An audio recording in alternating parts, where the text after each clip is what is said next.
megalayapost.news. Kariboy Youth Federation RBOF sengkmi kom kawena ka sengturai Hariboy District mentaka singi kala penlong sengdon da ka General Council hakabada ki hajar ngut kino yalam bat kit khot na ki circle bat ki zone ki lay tu chakani ki jing yalang ba bala penlong hamadan paham CM Hariboy District nakaliang ka seng hakani ka General Council kala ay ka kaipot ba per jong ka jing turi kam ka seng leng ba ki committee na du ki kam ki bayade ban kanti ka puli ka puti ki kam yele ka sport ki kam ba ka seng ka penklanya ka jing turi kam leng ba ka political committee ki bayade bat ka jinglut jing lambat ki kiwede ki kambala syakuri da kaseng hakani ga district hakani ka sngi la persnguru shabaro kinu ya lambat syagid khot kaseng bakaseng hakajinga lenti ka basau kun riu snam nadu bala seng haus nam khat khandai spa nyo pu khandai kalayo ya ka office troy kam ka bapurang bala long trai hi da kaseng na ka banta ban penlong kum ka slam ban sanjor ya ka jing syakuri na ka banta ke ka shon ki pai ba hakani ka district barwar hakajulahi baro kawai swaban sedang ka general council la pedang subharu ikinu ya lam kaseng kemi da ka put ka tem mat ka jing syat tun rai ban yalam hadu ka jaka kino yalam bala sedang pat ya ki program baper rengkat ki jingruai jong kaseng ki ba pendum siem ya ki te kino yalam bat kit khot kaseng haba crunch kilar pathai khobor u president ka RBOF u ba people thank you ulong bakani ka jing penlong ya ka general council ka dei tang ban ai ka kai phot tore kam jong kaseng shakino yalam bat kit khot bat ka dei ru ka jing yalang ba kaseng ka song sarong bala don la ka jong ka office tore kam balala bantai hadien ka jing ya lenti ka ba sau pun riu snam jong ka jing shakri kiwei ki man ki bolo pen pauling ba ka ni ka jing yalang ka long ban yang skam na ka banta ban penturi kam ya ILP batkat ba ompa yo ya ILP deban penturi kam dak MRSSA na kam taban khangla ya ka jingwan rung kerthap ki mender syakani ka jela nalor kata kaman ka bakong san ba ka seng ka yang ka deban penstat no ya ka jing penbet put penbet sam apdeng ka Meghalaya bat ka Assam ha ka bawla pen paru ba ka don ka jing du nong ha ka jing penbet ha ka phase 1 bat ha ka ni ka phase 2 ulakan shai ba ki khatra tuli ki snong badon ha block 2 ki debit ban ha ka jela Meghalaya nalor ki te ki hajar ngut kinu yalam bat ki khot ka seng kinu yalam ba ha khamat ki lashe mentalang ha ka ni ka General Council kikan thup your Chief Advisor uba Augustine Stan, Working President uba Lenda Noshley, Political Secretary uba RJ Thank you, Assistant Secretary uba Dennis Sankli, lambat kiwi kinoy lambat kit khot ka sangkemi.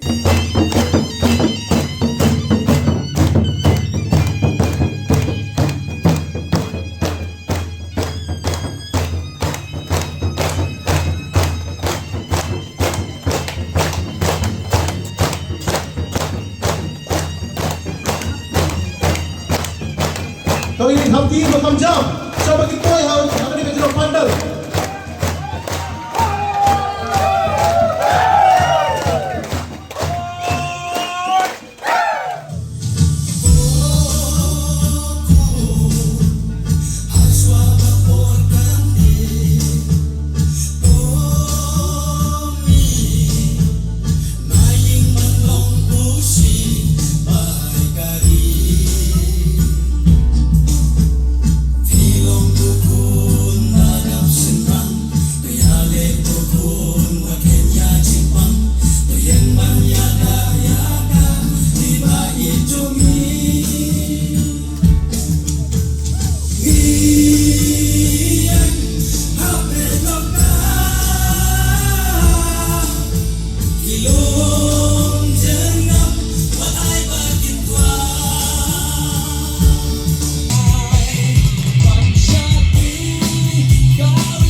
Kenrandin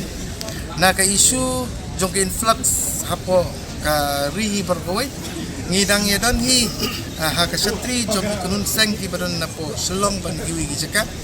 kuma fifitip bagi pabak kita bagi ribu federation kai ke jingi trail lang sendak bat ka KSU FKJP HNYF JSU JYF ADE AYWO napo ki Karuhil bagi JSU ban yakran hakabidi bagi isu jong ke influx bal hadu kini iskiro nginang up ya karai jong ka Ministry of Home, Ministry of Home Department of the Government of India, hakabidi ka resolution ka balada pas lemba ka Meghalaya Legislative Assembly haka karkenai terik mulai bakar arja karkendai. Kadu kini isi ngim Melayu ni. Andre ni lemba ka ni jingilang ru ngi penken mau. Ba kadon ka ai ka balada pas arja country kata ka bangitip kata ka MRSSA SSA. Temene haka cilang ru nilai kran haka bidi begini ban nilai kenduru disi ban penterikam no ya ka MRSSA kat banginang apat ya ka jing penterikam dan ya kataka jing yo jing soy ya ketika ILP naga Ministry of Home Affairs of Government of India ban niyo ru ka jing kulano disi ban niyo ba lemba ki video kalap ha ya ke city sekirang basnong bepel jong dari Boy District ban niyo ya ke District Task Force Committee Henry ke basusi kalong bahadu kini isni ya ka entry exit point ban nakalyang ke DC office kong nyimpan la bani na manimpan yo jing ya bit ya keren pat ketika government del lesi lemba kani jingilang ngin simno kalenti jam hakabidi ban ya temai no ya kani ka MRSSA tak dupat wan ya ka ILP kabar pat kalong hakabidi bakat border issue kumbang itip ka give and take policy apa ke government of Meghalaya government Assam ni hangno hadu kini si kamsem la urlong ni radu katu kan ni gicaka sikithan kana para ni radu katu kan ni kithan ko kithan rani bari hande ni ibat niyo ur kan jingi nong katu kan ni hakiti kithan kan noten jong ka Meghalaya ka border jong ketika Guwahati pat ka Riboy District ni kadang kecing mutoy away ka snong nilai bagalung sitat nilayo kalba ka Assam ka lung kadang don pring dispute hari ke langi simpat ke jikan bun ka bangi du ya kate ka bahaba nginyo ande ya ka second phase kuma ka sokar ka bu bakan paikmat sya kate ka than right nongtung ya ka right nongtung ka bangiong kita ka block 2 bat kum bakalong ngi ka bf lemba kani kan san ngin simba baro khat patli gisnong kiba don hapo ka right nongtung baru kini senong kini banuan pecah ke Meghalaya ha kata kacipan baik kan bentar ke baar dia kan ingin ruai ya kan ingin pertajam lupa nadu kini isngi tan adu bagi sarkar kan simpan titik bentar bahap kin hap di menwara baru kapatli senong siapa kaput sam juga Meghalaya MeghalayaPost.news